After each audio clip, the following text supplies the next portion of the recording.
ସେଦିନ କହିଥିଲି ଯେ ହାତଟା ଆମେ କଟିଂ କରିବା ପୂର୍ବରୁ ଆମେ ପ୍ରଥମେ କଣ କରିବା ନା ପ୍ରଥମେ ଏଇ ଯୋଉ ଡ୍ରେସ ଟି ଆମେ ଆର୍ମହୋଲ ମାପ ନେଇଥିବା ସେଇ ମାପଟାକୁ ମନେ ରଖିଥିବା। ସେଇଟା ଯେତିକି ଥିବ 2 ଇଞ୍ଚ ଏଡ୍ କରାଯିବ।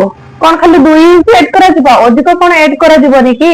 ତ ସେଇଟା ବି ଆଜି ଜାଣିବା। ଏକା ବେଳେ ମୁଁ ସବୁ କହୁନାହିଁ, ତ ଏ ମେଥଡ ଯଦି ଆପଣଙ୍କୁ କଷ୍ଟ ଲାଗିବ ତ ସେଥିପାଇଁ ମୁଁ ଏକା ବେଳେ କହୁନାହିଁ। ଦେଖ ଏଇଟା ମନେକର ଅଛି କେତେ 5.5 ହେଲା। ଏଇଟା ମୁଁ କଣ କହିଥିଲି ଯେତେବେଳେ ଆମେ ହାତ ମାପ କରିବା, ଏଇଟା ନବା କଣ ହାତର ଲମ୍ବ, ଏଇଟା କଣ ନବା କହିଥିଲି ଆଖ +2। ଏଇ 2 ଟା ବଢିବ, କେତେବେଳେ ବଢିବ କହୁଛି ଶୁଣ। ପ୍ରଥମେ ଯେତେବେଳେ ଏଇ ଡ୍ରେସ ଟା ଆମେ କଟିଂ କରିବା ତ ଏଇଠୁ ଏତିକି ଯେତିକି ମାପ ନେଇଥିବା, କେତେ ନେଇଥିବା ନା ଚେଷ୍ଟ କୁ 4 ରେ ଡିଭାଇଡ କରିକି ଆମେ ଅଧିକା ନିଅନ୍ତି କେତେ ଷ୍ଟିଚିଂ ପାଇଁ 1 ଇଞ୍ଚ ନିଅନ୍ତି ହେଲା।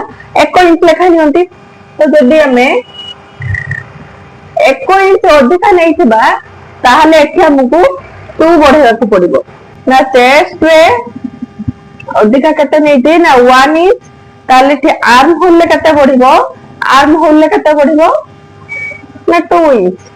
ଯଦି ଚେଷ୍ଟ ରେ ମୁଁ ନିଏ 1.5 ଇଞ୍ଚ ତାହେଲେ ଆର୍ମ ହୋଲ ରେ କେତେ ବଢିବ 3 ଇଞ୍ଚ। ଯଦି ମୁଁ ଚେଷ୍ଟ ରେ ନିଏ 2 ଇଞ୍ଚ ତାହେଲେ ଆର୍ମ ହୋଲ ରେ ବଢିବ 4 ଇଞ୍ଚ ହେଲା। ସେଇ ଅନୁସାରେ ଆର୍ମ ହୋଲ ରେ ଆପଣଙ୍କୁ ବଢେଇବାକୁ ପଡିବ।